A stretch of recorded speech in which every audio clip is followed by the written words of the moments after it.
We are live. It is Friday, June what 5th or something like that. 5th, 6th. I think it's the 5th. We're into June already. We're almost halfway through this whole year. It really doesn't make any sense to me. But I guess the older you get, time really starts moving a little faster. Cold Rice knows a little something about that. Maybe we can ask him about that in a minute. Anyway, it is Small Biz Breakdown. There's lots of stuff to talk about. We usually figure out some good things to focus in on. And we have a partial crew. We're missing some folks, but we'll press on with the crew that we have, which means we have to go out west and say hello to Leland from Oregon. Hey, Leland. Hey, Brent. Good to be here. Good to see you. It's been a little bit. That's right, because you were doing some things last week. I guess I was doing some things last week. So we're both not doing a damn thing now. So we're glad to see each other.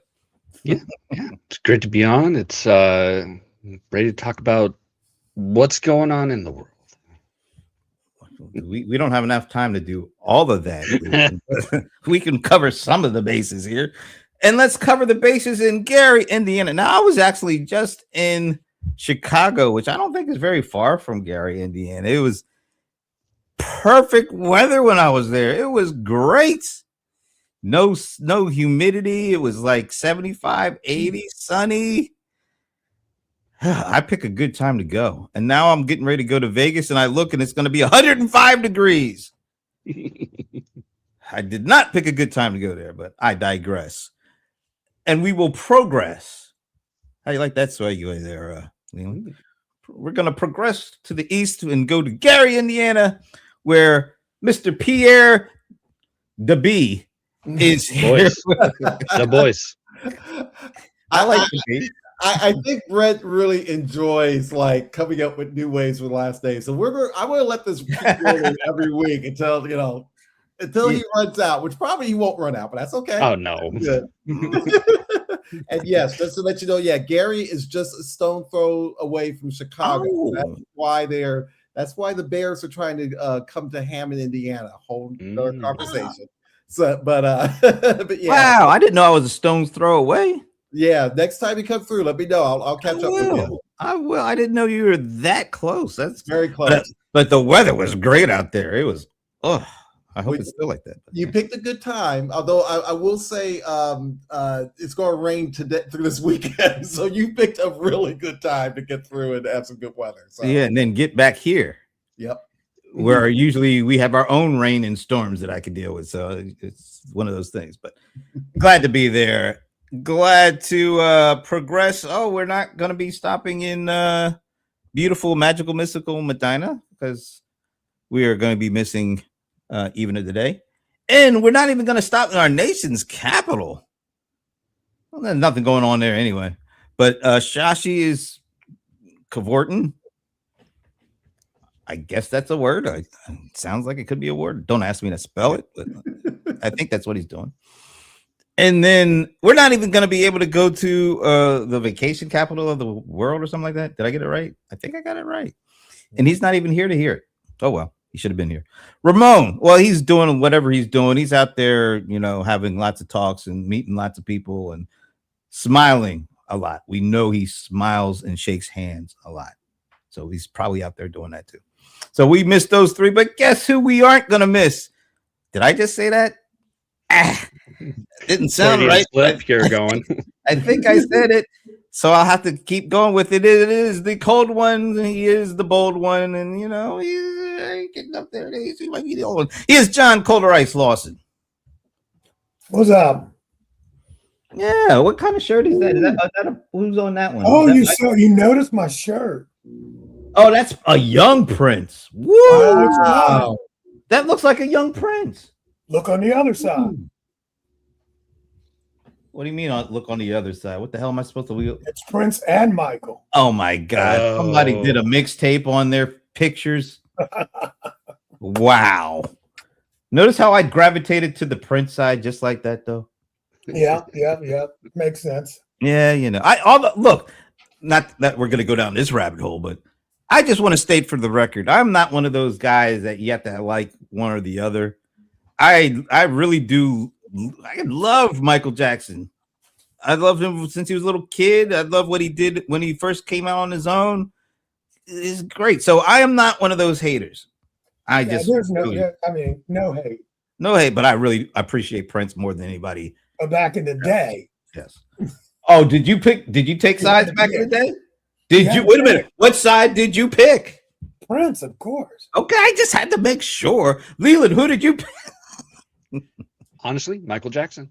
I like Oh, Michael Jackson. So okay. I'm not that familiar with Prince, though. I will say I'm not the most familiar with his music, but Yeah, I it like a lot wasn't- of It things. wasn't his era. That's true. That's true. All right. Well, we got to ask Pierre because he is of the era. I had both. Well, oh, you did even in Gary, Indiana? I thought you Yeah. for sure were going to say, I got to just stick with it. Yeah, although I will say this, I was more bad. My sister Lisa was more Thriller, but that kind of got me over. We always had Jackson's albums in the house anyway, so All of them. I think that was a state law somewhere. That's what I was going to say. You had to go Jackson 5, like the early days up until everything else. And I'm pretty sure in Minnesota there was probably a state law for having Prince. Wait a minute. This will prove it was a state law or not. Did you buy the LaToya CD? Oh no. I Okay. do have Jackie's. I do have Marlon's. Wow. Jackie, I didn't even know Jackie had it. Jackie did an album by himself. Be the One. That came out Wow. in 80. That came out post Bad. He did an album and Marlon did an album. Marlon's was I know Marlon did. Baby Tonight. He had I that one remember that. song everybody remembers. Because he danced throughout the whole thing. It was a pretty good dance record. Yeah, they brought their albums up. I think they were a little. It's one of those things where I think most people were more about Michael and Jermaine. I think there's so many Jacksons. I think the problem is when you start doing solo albums, it's hard to get the attention. Yeah, because did you get Sam Jackson? No, I'm just kidding. Anyway, we better stop this because this could go on a long time when we start talking about music. So let's talk some positive news. The jobs report. It was a blowout. It was way more than expected. What, 173,000 or something like that? Big number. Seemingly good news. And we need some good news. So I'm just going to let that simmer. And I'm going to ask each of you, how you feeling this week? Leland, how are you feeling about things this week? You looked suspicious there. You're like, seemingly good news. We got to sometimes question some of these numbers. I'm just saying, But anyway, you tell us how you're doing this week. Doing all right. Personally, I'm still trying to sell the house. So, and still feeling the kind of soft effects of the house market, and seeing all the other houses, kind of get sold. So I'm a little optimistic that maybe I know that there's been talks about like the war kind of winding, getting closer to a peace deal, which I'm hoping that will happen. The strait will open, gas prices will start going down, and then maybe that will actually kind of maybe trigger a little bit of a reverse inflation and negative inflation, and be able to. I was going to say, is grind that a down real the number. term? Reverse inflation? Is that a real? Reverse. Well, I mean, you're reversing the inflation when it's negative. It's going down. It's like like if gas deflation? prices. Yeah. If deflation. Tomato. I'm just having a little fun. That's what I'm hoping for. I'm hoping for prices will start going down, and then if prices go down because gas has gone down, that would trigger better rates when it comes to the housing market, and maybe I could score a better rate before I have to buy another house. But that's where I'm at. I mean, I've been working I've been looking also when it comes to the AI front. Gemma 4 came out, and I kind of want to play with that a little bit. It's dropped by Google, and it's kind of like Qwen 3 competition to that, so you can have your own personal LLM, and I kind of want to play around with it because they have a 12 billion model, so you could actually run it on your laptop. Yeah, very cool. By the way, before we go any further, shout out to Amber. We haven't seen Amber in a while. We're so glad to see you. She says, my granddaughter just started daycare Monday, praying that I can catch up with life. We hope that you definitely can catch up and play. I've been a full-time mom the past. Wow. Okay. You know how tough that can be. So we're glad that whatever time you can give us, Amber, we're glad to have it. So thank you. And John, why don't you say hi to John back there? Because he's behind you in your shot. So Yeah. that was a really nice little skedaddle there he just did. Well skedaddled. Well, since we're speaking of Mr. Lawson and the other John there, how you feeling? How you think things are this week? How are you looking at it? It's fine. I'm used to it now. Used to what? This treacherous administration we have. I'm used to it. You know, Are you numb? no, I'm not numb, but he's not getting on my nerves today. So he's been on the low key for a week, so fine. He's been kind of falling asleep in all the meetings. So Yeah, I mean, when things aren't good, then he just has nothing to say. You got to shut up. So that's kind of good. So I'm feeling good today.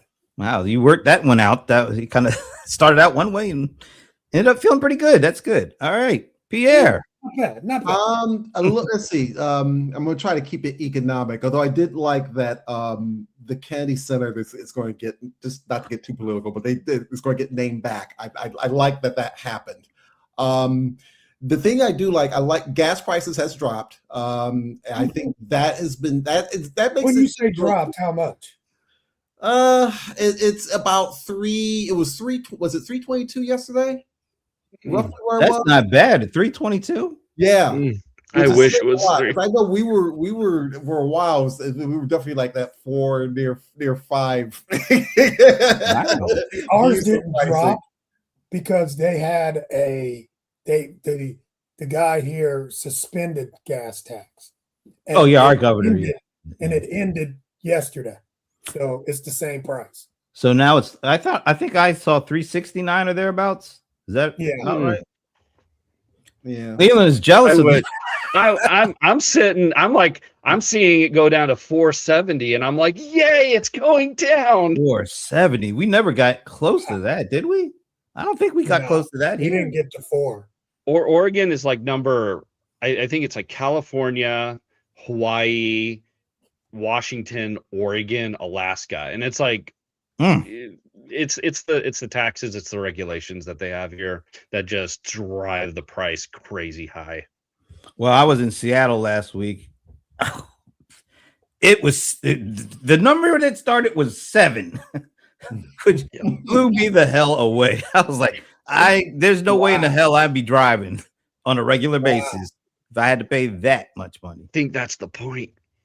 No, so is this Elon Musk? He's trying to jack all the prices up so we all buy his cars. Is that what's going on? And there's some kind of Trump stake in that? Or I'm just throwing that.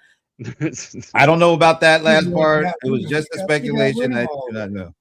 I don't know how it all works. But anyway, yeah, $7. I don't know how they make it. But anyway, all right.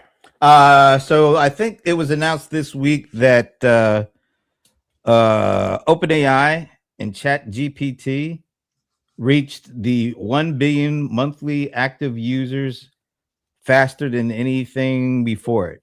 Is that a big deal? What do you think it means? Does it mean anything specifically for ChatGPT, or is it just a fact that we're more and more, everybody's basically going all in on AI? I think it helps them on the valuation part, which I think is right now what their main concern is. Valuation, not necessarily like, okay, the IPO should be X amount, but helps to say that they have a large user base right now. And I think, but that story needs to be something that they got to get out here right now, because there's a lot of pressure right now about what the pricing should be if and when they do an IPO. And I think they need to start worrying about what the story is right now, just to prove that they could justify a number, and that plays a part in that. Yeah, I think it does too, and I think it's also a measure to try to steal some of Anthropic's thunder, who announced that they are going to do an IPO. So this is but we are the first with 1 billion monthly active users, and we're going to IPO. So it sounds kind of like they're trying to beat each other to the punch so that they can, whoever gets the biggest valuation, they can brag about that as well. Who else? What else do you think is driving some of this stuff? I'd love to be able to see, it's 1 billion monthly users, but how many of them are paid versus how many of them got the free account and, suffered through the limitations. And, before, you go into evaluation, it's like, okay, then on top of that, it's like, okay, you got your API usage. How much are they making through the API? How much are they making through Codex? How many? Because I know that is it Claude? Microsoft was doing like a bunch of Claude code, and they were using up their tokens. And now Microsoft has pulled out of Claude to be able to push their team to use their own homegrown stuff. But it's like when it comes to ChatGPT, it's like, okay, how many people are using Codex, and how many tokens are you basically selling through Codex when it comes to that? How much money are you making off of that? That's what I would be really more interested in than, oh, they hit 1 billion people. Okay, that tells me a little bit, but not what I really want. John, when we tossed that out in our little chat, you made a point about that's not the thing to concentrate on. You had another number you were really focused on around usage and Anthropic.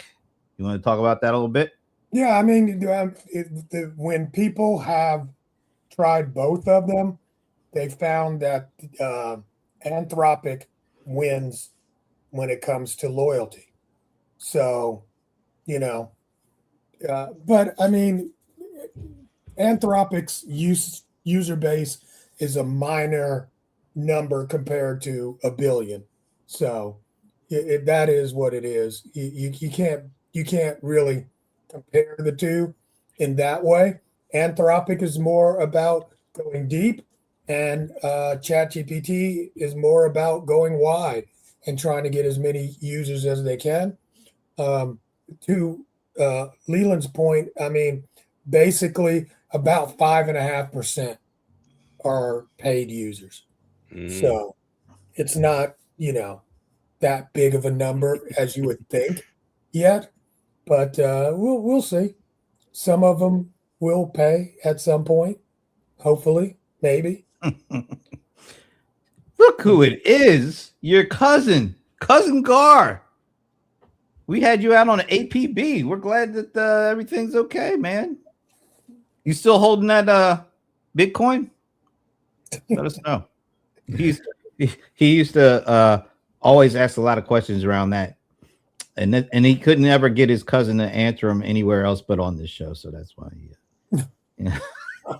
that's why he did that. Anyway, so we have Anthropic, we have Open AI, and then the third one is I forget what's the third one from. X. Is it X? Is it, well, not X, but you know what? It's one of Musk's things. SpaceX. Grok. SpaceX. That's it. SpaceX. SpaceX. And the combined guessed amount in terms of their valuations and what they're going to get on their IPO is damn near $6 trillion. $6 trillion for 3 IPOs. Does that even make sense? Does that sound legit? Given all the other things that are going on, 3 companies open up their IPO with roughly $6 trillion between them. It's about for what's going on now in terms of scale. It's and I don't mean scale like, okay, the number should be a high number necessarily, but at the same time, it's the idea that these are companies with a large user base. For something that has a huge expense and something that people are spending money on right now, to get to that, I'm not surprised. So, here's something that freaked me out, and my husband pointed it out, that they say that the low end of the U.S. military operations in Iran is around 29 billion. The high end is 100 billion. And you compare that number to this trillion. And that kind of like gave me a real kind of, because just throwing out the number doesn't mean anything. You do need a little context around those numbers. A little context, you know? Yeah. And it's like once this, SpaceX goes, if it goes over $1 trillion, he's going to be a trillionaire. Immediately. I know, like literally for the price of a dinner for him, he could pay for the entire war. It's By the ridiculous. way, your cousin is giving you all sorts of props in the comments section. Oh, but I like this comment from my buddy John Ferrara. If you have to ask, it's likely false. I wonder. So let's say let's go around the horn here, and you guys in the comments for just the OpenAI IPO. What do you think they're gonna get on their their first day? Do you think it'll be $1 trillion? Yes. Who? X? No, first, I just want to get everybody to say what they think each IPO is going to get on the day one. So you're over $1 trillion for OpenAI. Definitely over $1 trillion. And I mean, X, they're saying it's going to be around 1.75. Yeah. Yeah. All right. So all right, Pierre, what do you say? I think at least in the ballpark. I think there's just there's nothing else like it where people are complaining about the expense of AI, the corporations and so forth, but they don't have alternatives. They have to turn to, the leaders right now. So it's easy for them to command that type of IPO price, at least initially. So you're good with over $1 trillion plus? Okay. Leland? I would say well over $1 trillion, and probably even closer to the, if you're sitting there saying that it's a 6 trillion, I would probably venture closer to the 2, just because it has a bit more name recognition. ChatGPT, people inherently think of that first, then they think of Anthropic. All right. So speaking of Anthropic, who do they get a higher IPO day one valuation, or do they still have to come in second with OpenAI? I mean, they just did a round raise at 9.8, or I'm sorry, 980 billion. So I mean, you're spitting out $1 trillion anyway. By the time the IPO comes out, it's probably going to be over that, though, right? Right. But will it, be more than OpenAI? Doubt it. Very much doubt it. Let's say hello to you actually make money. Yeah. Hey, Ivana, we're missing you, but thanks for joining us in the comments, and let us know what your guess is for the IPOs too. You are still a part of this show. All right. So, are we saying even with those two being $1 trillion plus, you still think SpaceX is going to be higher than that? Do I think space? Is that what you're asking? Do you think SpaceX will be higher than OpenAI? Higher than both those two. Yeah. Is Starlink like a part of SpaceX, or is it a separate company? I thought it was a separate company, wasn't it? I thought it was part of it, frankly. I might be wrong. Ooh. Because if you're including Starlink in a part of that, because it's all those satellites that SpaceX shoots up there, then I could see a really high valuation, because it's like, in the area that I live in, it's like if you can't get internet, you go to Starlink. In fact, I'm thinking about getting Starlink as a backup. Yes, Starlink is. Yeah, I thought it was part of it. It's a part of it. So yeah, maybe that's why it's 1.7. Yep. It is part of it. Okay. All right. And Layla has a good point about that too. There's not much competition for Starlink. There was supposed to be something from Amazon, but I don't think they ever got it launched. It's not. They're still in the process of it. I've been following it. It's Amazon Leo, low Earth orbit. But I think estimates are August that they're going to start trying to turn on internet for some people. So it's coming, but it's not here yet. And Starlink has a big head start on them. Yeah. Well, it's the combination of Starlink and SpaceX, because with the Blue Origin, didn't they just have something blow up on them? Big explosion. Yeah. So, and then what you just said about their sat, they're way behind. I mean, did you see the explosion? I didn't see it. It You didn't see it? huge. It was huge. I mean, nothing that we make in Hollywood looks like a real explosion. It's amazing. Jeez. That was amazing. So I gotta have to check that out. All right. Fortunately, unmanned.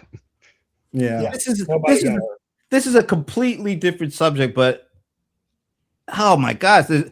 So you've got Elon with SpaceX and whatever link, and then you have Jeff Bezos with Blue Orchid or Origin or whatever the hell it is.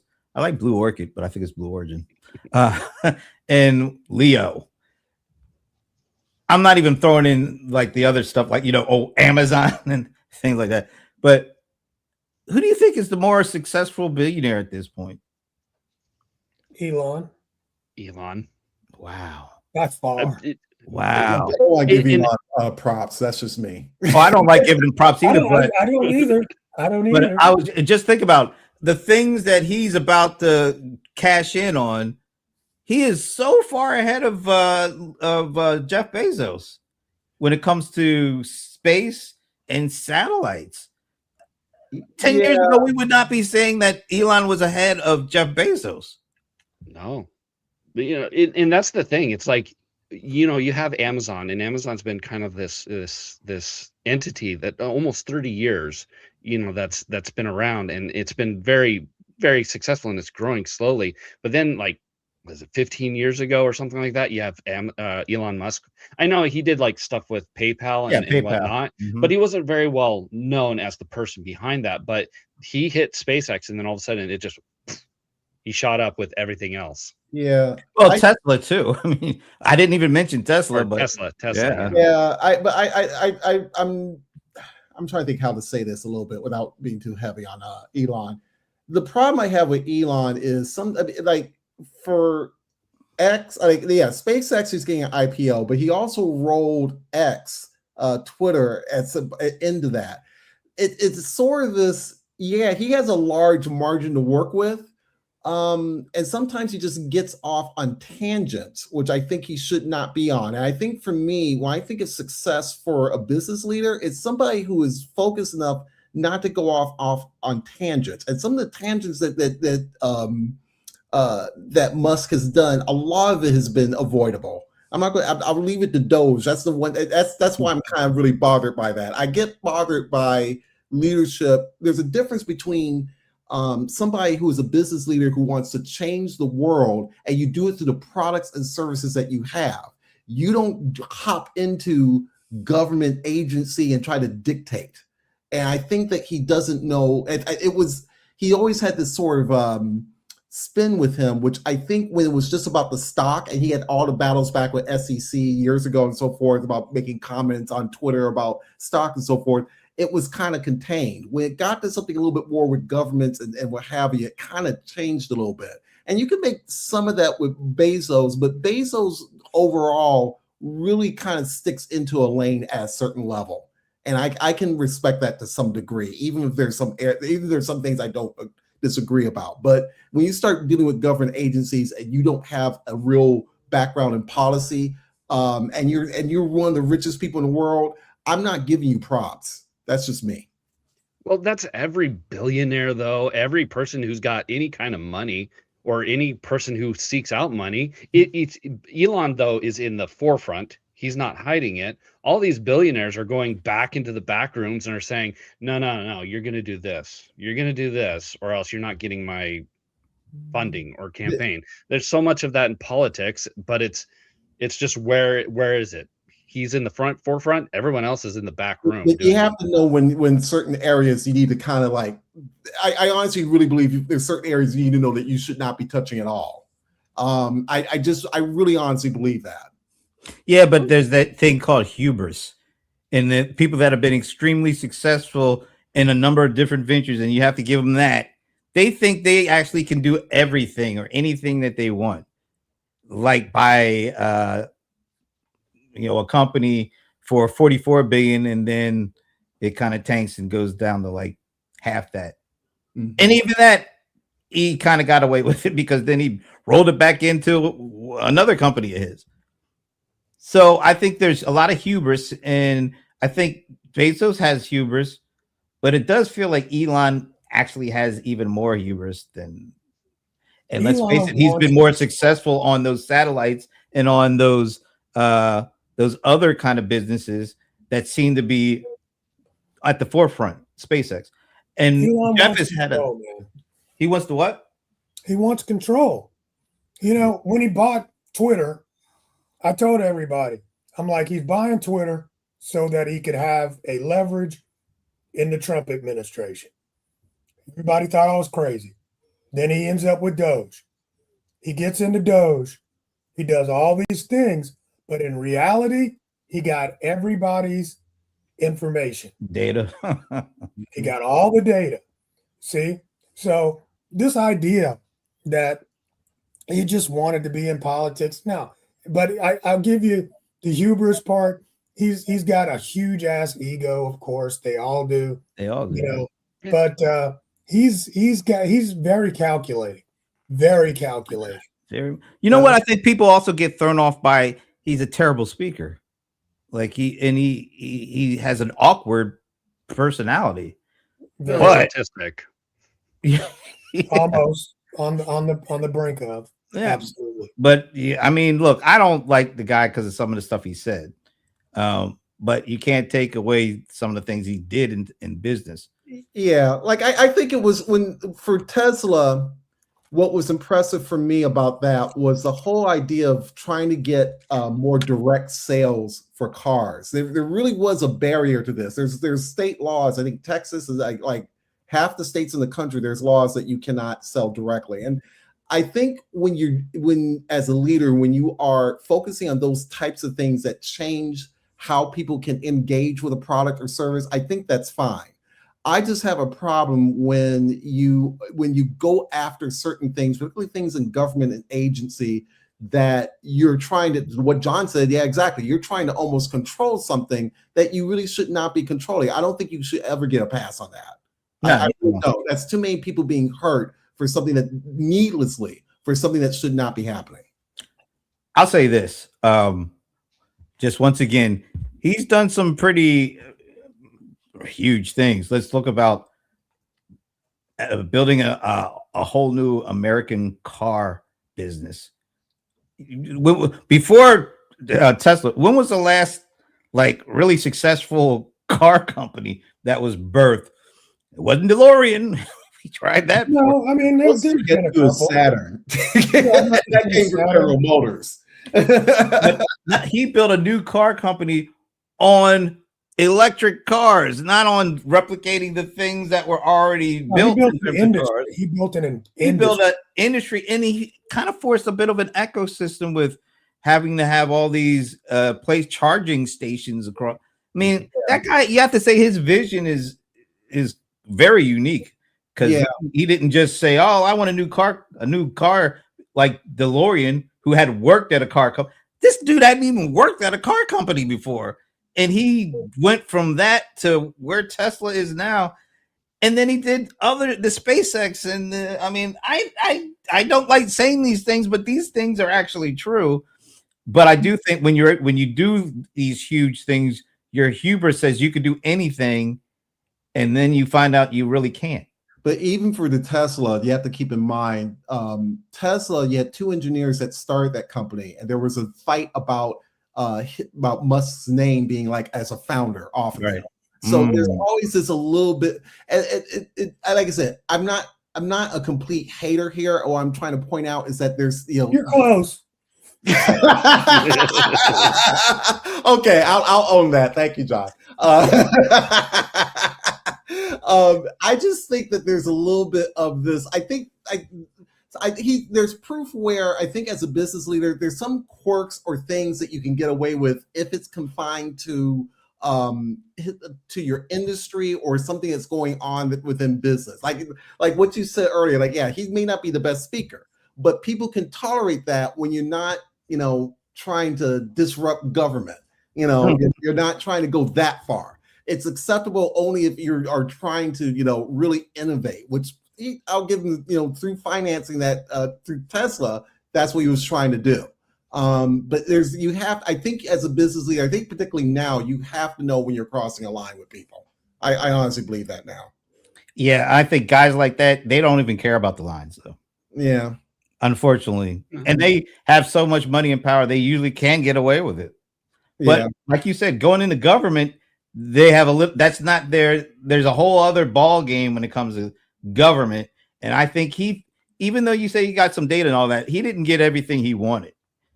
And then he actually kind of got fired. I'm often a guy like that get fired. I don't understand what he really wanted that he couldn't already buy. I just think it's hubris. Once again, he thought he could go in and just change government on his own and get away with it. And he found a tough lesson. Government is not the same as running your own business. No, it's not. Yeah, and I'm glad he learned that lesson. Speaking of Elon, one of his boys, Peter Thiel. Have you guys seen this? This dude after he put the things in motion, put the money in motion to get the current president in office. Now he's taking his family to Argentina because he doesn't like the direction things are going in. Oh, I didn't. Please explain this to me. You paid for this. You got your boy JD Vance in as the vice president. You spent all this money to get these two in office, and now you're afraid of where things are going, and you're taking your family to Argentina. How does this make sense? Somebody's after him. Somebody's after him. Oh, somebody who's after him? I thought he's got his people in place to make sure that kind of stuff doesn't happen. Look, all I'm saying, he's building his own little island, Jeffrey. So the tech bros, are they starting to get a little antsy as what they built, what they put in play? Well, first of all, I mean, with Maduro getting taken from Venezuela, the president, there's nowhere in the world, if the government wanted to get you, you couldn't be gotten from. So I don't know if I would kind of wonder if there's someone else. Like, I don't know if he would be like afraid that Trump is going to go after him or something like that. But like, but that's the only explanation for you running away from here. There's no other good explanation. Yeah, he bought the positions that his people are in. I mean, before he put his money into JD, nobody was talking about that guy as the vice president. I mean, I hear JD's on the outs too. Well, that's why I think Peter Thiel might be leaving. His boy is on the outs now. Yeah. I mean, his boy is JD Vance. So, I mean, if that's the case, he's like, man, I'm out of here. Wow. And absolutely. Look, I'm not saying the government is going to do a military grab. You can't do a military grab of somebody in another country that's not a citizen or that is a citizen of that's not going to happen. He's not a military threat. So that wouldn't be the same case. But I believe if you just look at what's going on, and it's like, why would you leave America when you were doing so well? Made all this money here. Exactly. So it's like, it's time all this power here. Do you think, let's kind of add another piece to this puzzle. Do you think all the backlash that the data centers are getting now, that the tech bros are on the run? Nah. Is that what's going on? Nah. I mean, that happens every time. I mean, it is what it is. That'll blow over. Trust me. When and how? Give it 2 years. What do you mean blow over? People are gonna forget about this? Absolutely. How many people are sitting around talking about how we don't want any nuclear plants built by our house? No more nuclear. That was the 70s. Here we are now. We don't care. Ain't nobody caring. When was the last time a new nuclear power plant was built? Has it been? But I'm saying, I'm sure they about to build some. Trust and believe. I know they want yeah. to.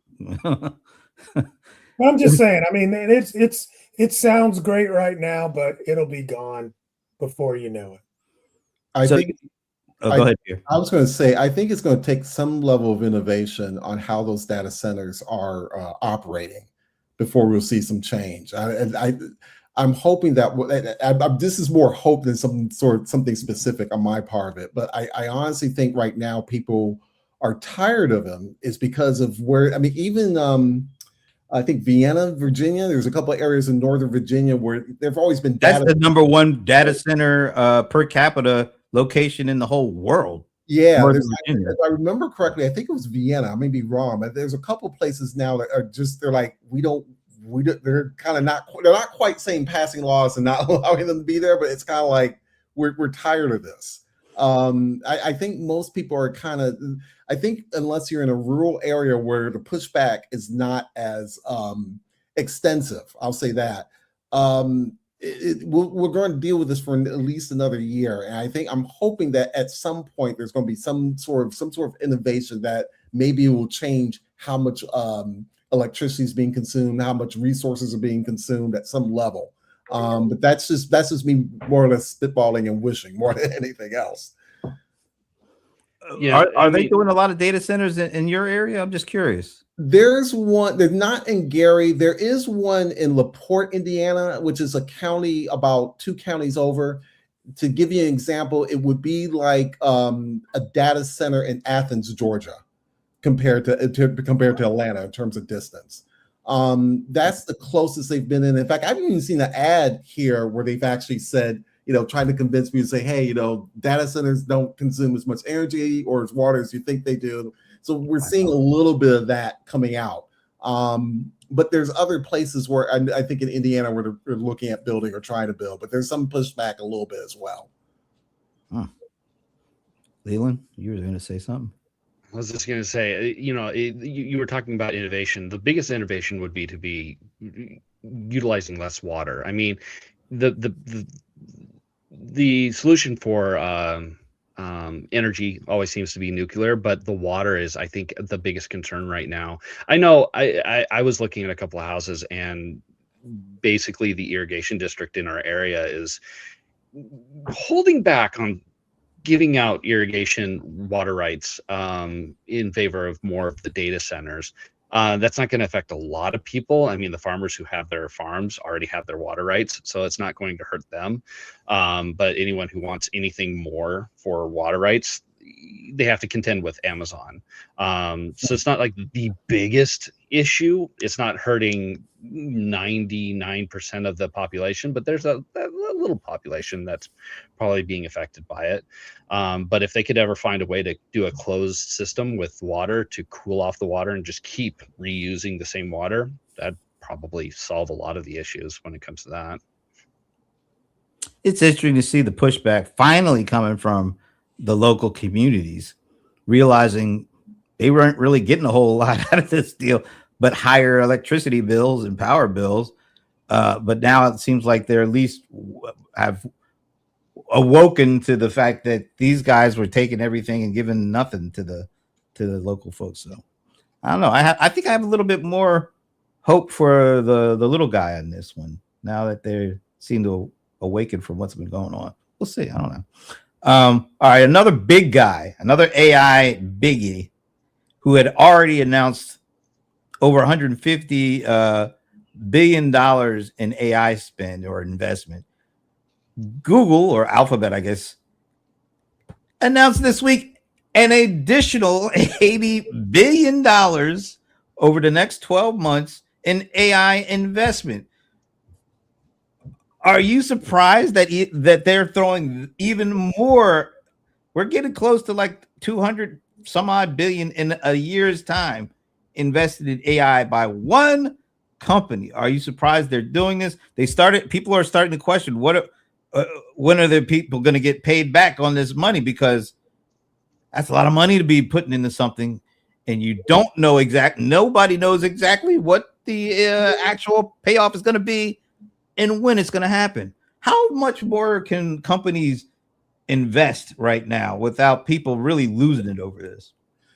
That's a good question. A lot, but I think Google, and I'm going to throw Amazon in on this because they've been around the block for a while.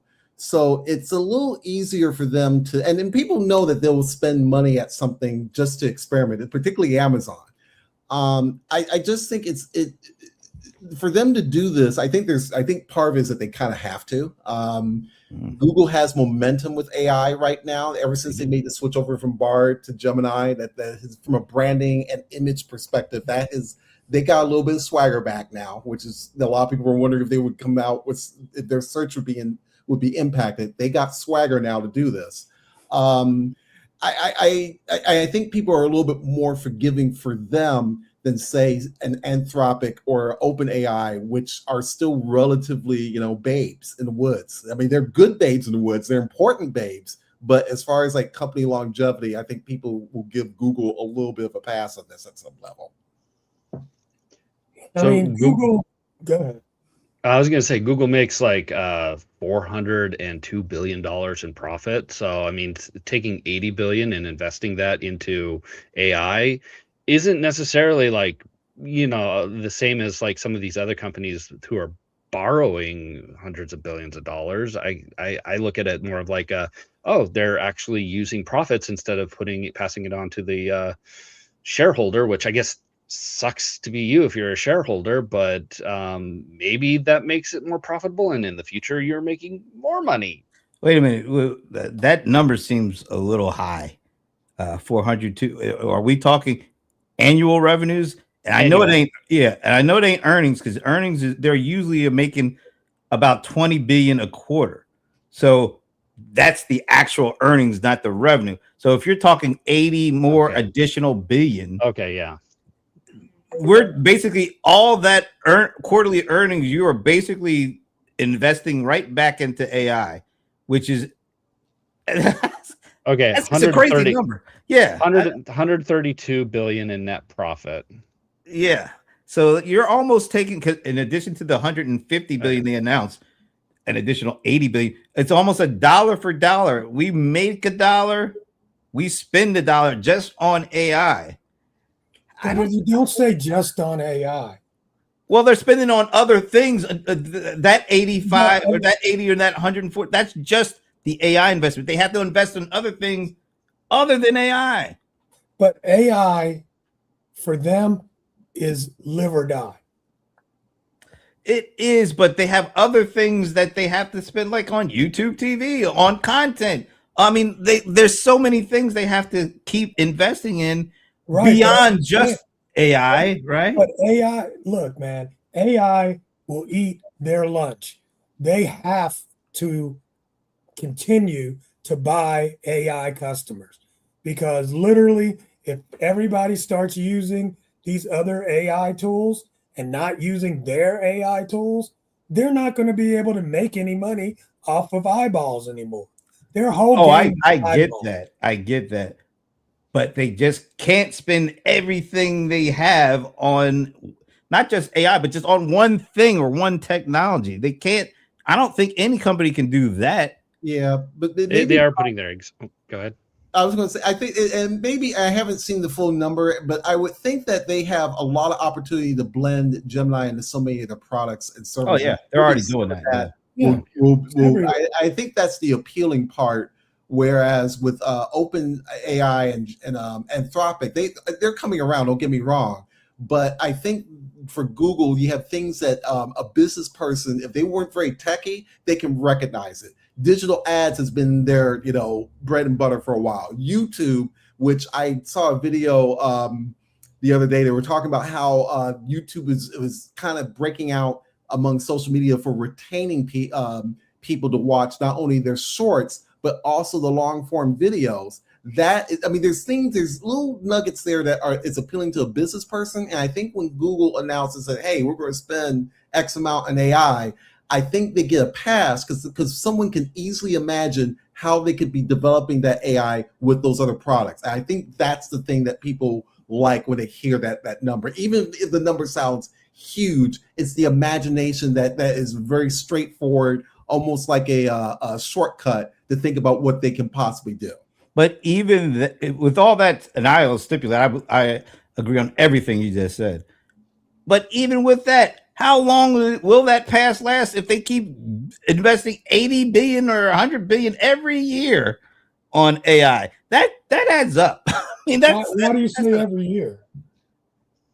Because they would have to keep spending for a significantly more amount of time, other than just this year, probably at least next year, maybe even the year after that. I don't know if it's going to be at that same level, but that's a lot of investment without knowing exactly what the payoff. There's nothing that says we are absolutely going to make 50% ROI on this in the next 3 years. Nobody knows that, not even them. So to continue spending, at some point, you're going to have to show something to people in order for them to feel comfortable enough to say, oh, for the next 80 billion, yeah, count me in. They haven't done it. Nobody has done that yet. I mean, but and I don't know exactly. I haven't seen the but I'm guessing that they're building, they're using that to build infrastructure for AI. So I don't think it's going to be like every year we're throwing this money out.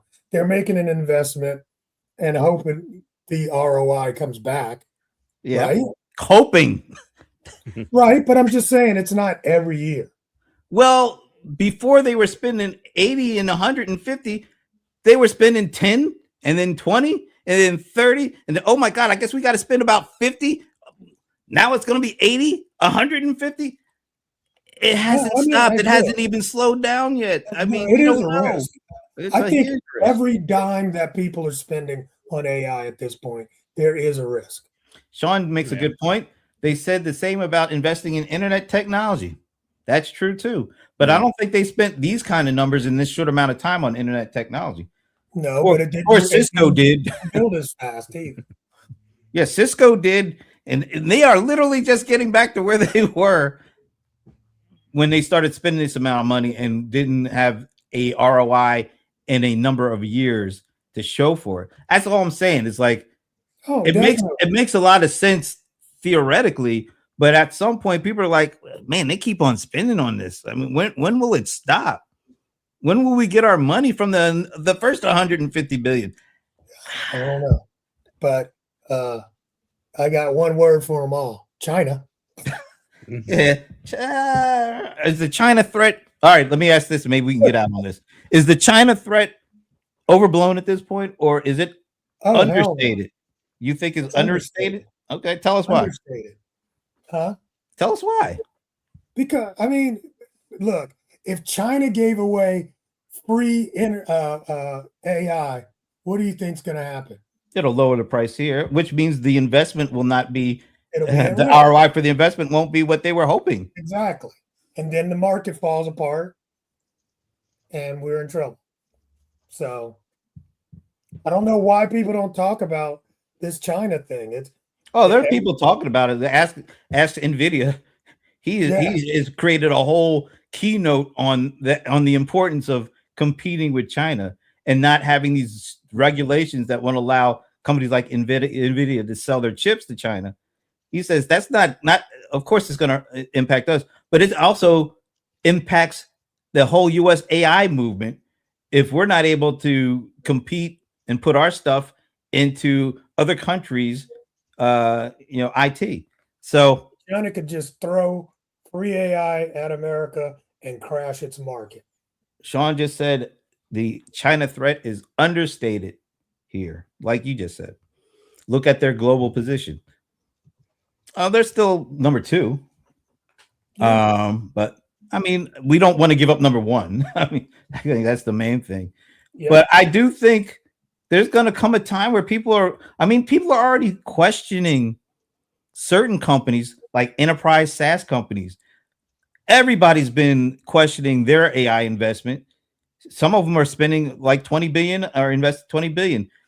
And because they haven't been able to articulate when their ROI is going to kick in, how much ROI will it be, their stocks have been getting killed the last 18 months. Only the hyperscalers really has seen, and the chip makers have really seen their investment pay off in terms of market cap. Nobody else really has yet. I'd say the biggest scare, and you know, China is a part of it. Like Alibaba does Qwen 3 or Quen, you know, so they're the ones that are putting that out, and I think Alibaba is a Chinese company, so I mean, part of that. But I would imagine that that would probably be the biggest downfall to these biggest companies is if you can get personal, easy to use, easy to install, easy to just get into AI on your computer. And so you got like Gemma 4 with a 12 billion parameter AI that can run on some laptops, and you know, Google's advancements with memory that could potentially make it to where you can run AI on smaller systems. You know, if we get to that point, then you have all these billions of dollars of infrastructure that could be just no longer needed because you could run it locally on your machine. I think that that would probably be the biggest downfall to all of these AI companies. Well, I think that's why Apple has kind of back-ended themselves into a really good position, because they are building these Mac Studios and these MacBooks. This is the MacBook with the 4 Macs in it. It has 64 gig of memory in it. On a laptop. I mean, 10 years ago, nobody. Are you kidding me? And then they have the Mac Studios that you can get upwards of 512 gig of RAM in these things. You are starting to be able to see this edge computing thing become real, because you can download all these language models with all these parameters, like a trillion parameters, and you can literally run it locally now. So I think you're right. There's going to be a big personal computer run for people to be able to do their own local computing at some point. Now, not everybody's going to do that, because you do have to know a little bit about how these things work. Yeah. So and a lot of people aren't going to be that familiar. They'll be glad to pay, $20, $50 a month or whatever, and not have to have that hassle. But there are a lot of people who are saying, you know what? I don't want to pay for these damn tokens every time people are just, they're going over their usage like in days, not months. And they have to figure out a way. Well, damn, I still want to do all this stuff, but I don't want to pay this extra money. Maybe I should start looking at building my own little local, server that will be able to house all these LLMs and run them locally. So NVIDIA just released, I think yesterday, a 550 total billion total parameter LLM, does like agents and stuff like that. And I was like, okay, what can I run this on my personal computer? I know I couldn't. And it's like, no, you can't. You need a really good GPU, and you need a lots of RAM. 512 to 1 terabytes of system RAM. Look at this comment right here. I have 25 Mac Studios on order and will not receive 25. What? He's building his own data center. My God, that's a lot. Making a supercomputer. That is I don't even know. Please let us know what you're planning to do with all that power, because wow, 25. That is amazing.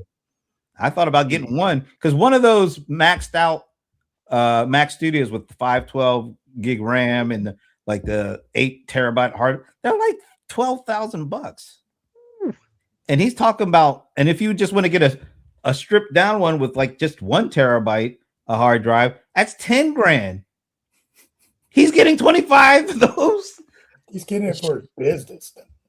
That's still $250,000. Yeah, that's almost like Bond villain purchase for a Mac, like that, basically. Please let us know what you are going to do, because I am fascinated. Put him in his garage. Maybe he's going to build his own data center and charge people to, a monthly fee. Who knows? I mean, those are a dime a dozen now. It's like Art Studio, Art AI. It's like, hey, come in. I did it, $40 a month, and you get a ton of and I did it with APIs. But there are ones where it's just like, $60 lifetime membership or something like that. They're out there, dime a dozen. Wow, we're at the top of the hour. This has been a really fast moving hour. This was really interesting. So any last thoughts? I'll just let anybody who wants to get one last thing out there, let her rip. I'm surprised we're in a world where the New York Knicks are in the NBA Finals. I'm still trying to get. I had not paid attention to the NBA this year. I kind of looked up. I was like, "Oh, they're Wow. Yeah. I'm not against it," but I you know, it's because they haven't had a sort of victory in a while. So 1973 was the last time the Knicks won. So. oh wow. So And they're ahead. It could happen, Pierre. It could happen. It's gonna happen. It's gonna happen. This is gonna happen. But you know, that's the second tier news for this week. The real news is Myles Garrett is coming to the Rams and maybe pulling Aaron Donald out of retirement to play side by side with each other. The two best defensive players of the last decade on the same team, my team, playing together with the MVP of last year at quarterback. How about that? there you go. That's my mic drop. I have nothing else to say. You just happen to notice that. That's all. Just thought about that a little. Yeah. Leland, anything last words to say? Have a great weekend. Mr. Pretty Baldwin? much. Pretty much. I will